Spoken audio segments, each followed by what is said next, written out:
Ada dua anggota polisi daerah Lampung yang ditangkap oleh tim khusus anti bandit Polresta Bandar Lampung dikarenakan mencuri sebuah mobil di salah satu mal di Bandar Lampung. 5 anggota polisi ditangkap unit Reskrim Polsek Sukmajaya setelah kedapatan pesta narkoba di sebuah rumah di kawasan Cimanggis, Depok. Kejaksaan Tinggi Bengkulu menahan seorang oknum polisi tersangka dugaan korupsi di Polres Lebong. Kerugian negara dalam kasus ini mencapai 3 miliar rupiah. Indonesia saat ini menyandang predikat dengan menduduki peringkat negara dengan kepolisian paling korup se-Asia Tenggara, yang juga kepolisian paling korup nomor 18 di dunia. Isu korupsi di Indonesia kini kembali mencuat dan mendominasi perbincangan di masyarakat. Kejahatan luar biasa ini kini menjadi sorotan utama di seluruh dunia, terutama di level pemerintahan dan lembaga penegak hukum. Dan hal ini pun semakin menunjukkan urgensi penanganannya.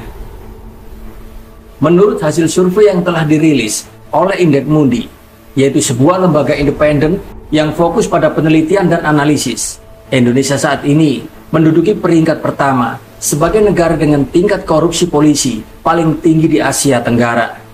Survei ini didasarkan pada indeks pendapat atau perception index yang mengukur pandangan warga terhadap tingkat korupsi yang dilakukan oleh aparat kepolisian di negara mereka.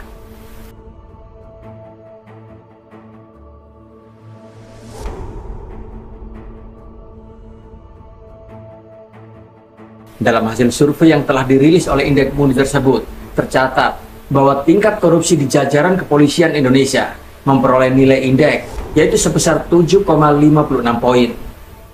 Dan lebih dari 296 responden dari Indonesia yang berpartisipasi dalam survei ini menyatakan keprihatinan yang tinggi terhadap kasus-kasus korupsi yang melibatkan aparat kepolisian Indonesia dengan tingkat margin of error sekitar 5,70%.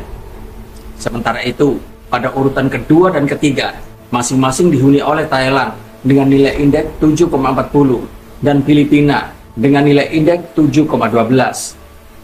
Menyusul di urutan keempat adalah Malaysia 7,11, Kamboja 6,97 di urutan kelima, dan Vietnam 6,85 di urutan keenam. Negara Singapura pun menempati posisi terakhir dalam daftar ini dengan nilai indeks yang rendah, yaitu 2,10.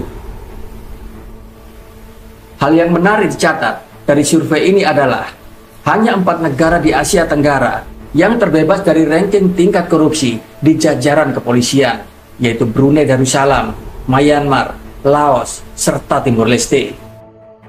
Jika melihat skala global, Indonesia menduduki peringkat ke-18 dari 100 negara yang disurvei. Meskipun demikian, posisi ini masih lebih rendah daripada beberapa negara lainnya di dunia, seperti Brasil, peringkat ke-16 dengan nilai indeks 7,63, Kamerun, peringkat ke-11 dengan nilai indeks 7,84, Ukraina peringkat ke-6 dengan nilai indeks 7,98, Paraguay peringkat kedua dengan nilai indeks 8,08, dan Honduras yang menduduki peringkat pertama dengan nilai indeks korupsi sebesar 8,32. Bapak tahu gak kalau misalnya yang saya katakan ini bukan cuma dari pengalaman saya, tapi ada berita juga baru tadi saya lihat 8 hari lalu yang bilang kalau misalnya kepolisian di Indonesia ini yang paling korup di top 1 di Asia Tenggara. Saya tunjukin. Iya, dapat Pak, itu itu kan banyak begitu. Iya, tapi maksudnya di mata dunia juga seperti itu, maksudnya bukan dari pengalaman saya doang. Dan saya juga sedih ngelihat kok institusi di negara kita seperti ini. Ini, Pak, Indonesia raih top 1 polisi paling korup di Asia Tenggara. Baru nih 14 Agustus 2023. Dan 18 paling korup di dunia. Jadi memang sistem hukum di negara kita bisa dibilang, ya inilah kata riset. Maksudnya ya bukan dari pengalaman saya doang. Kan kayak kasus-kasus sebelum saya ini juga ada banyak kan. Bagaimana menurut kalian? Apakah ini bisa jadi indikasi bahwa hal ini adalah sebuah proses menuju Indonesia emas yang akan kita raih ke depan?